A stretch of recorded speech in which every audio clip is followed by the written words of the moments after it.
Hi, welcome to Kim Reads Urantia, and today we're going to start with the reading from Light the Flame by Andrew Harvey, and this is a passage by one of my favorite, probably my very favorite classical author was Fyodor Dostoevsky. I feel like when I read Dostoevsky, I feel like he has a really piercing understanding of human nature and is able to express that poignancy and that contrast in human nature that's really really beautiful and I don't know. I love Dostoevsky. I love Brothers Karamazov is probably my favorite novel of all time. I've read that a couple times. The Idiot and Crime and Punishment. Anyway, Dostoevsky's marvelous, and especially for his characterizations, just unflinching portrayal of the vagaries of just human nature in its raw ugliness as well as its beauty too. So okay, so this from Dostoevsky. Lord, may we love all your creation, all the earth and every grain of sand in it. May we love every leaf, every ray of your light. For we acknowledge to you that all life is like an ocean, all is flowing and blending, and that to withhold any measure of love from anything in your universe is to withhold the same measure from you. So if there's anything, not just anyone, but anything in our world that we fail to love somehow, we are withholding love from God by failing to love that which is in our world. That's very powerful. That's beautiful. I love it. Okay. Thank you. Let's move on to our Urantia book. Today's reading from the Urantia book is about the Urantia appearances of Jesus, paper 190, part 4, the appearance to the Greeks. Okay.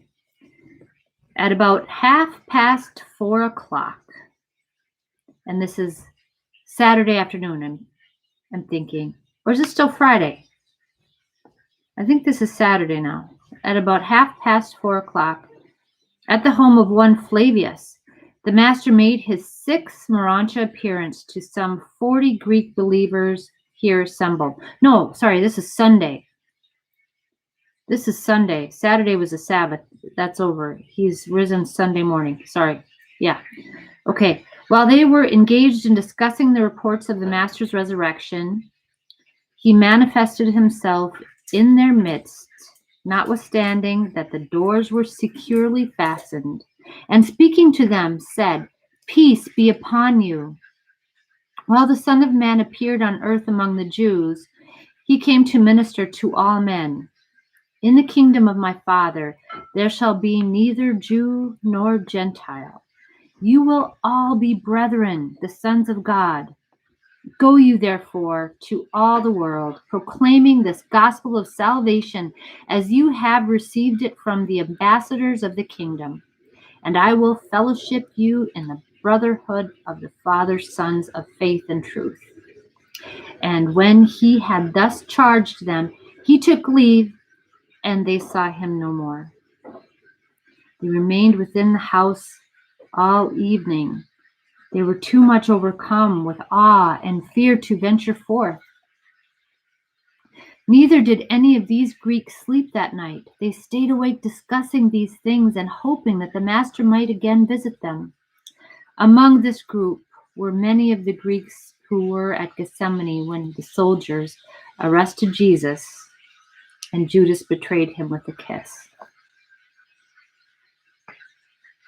That's interesting because I'm assuming they're here in this this Greek assembly because they're believers. These are Greek believers, but even though they still had this dual life here, they were among the group. Yeah, or maybe they. I'm just saying maybe they were the soldiers. They were among this group were some of the Greeks, because there was a lot of people there when he was betrayed. So there was people there. Okay. Rumors of Jesus' resurrection and reports concerning the many appearances to his followers are spreading rapidly, and the whole city is being wrought up to a high pitch of excitement. Already the Master has appeared to his family, to the women, and to the Greeks, and presently he manifests himself in the midst of the apostles.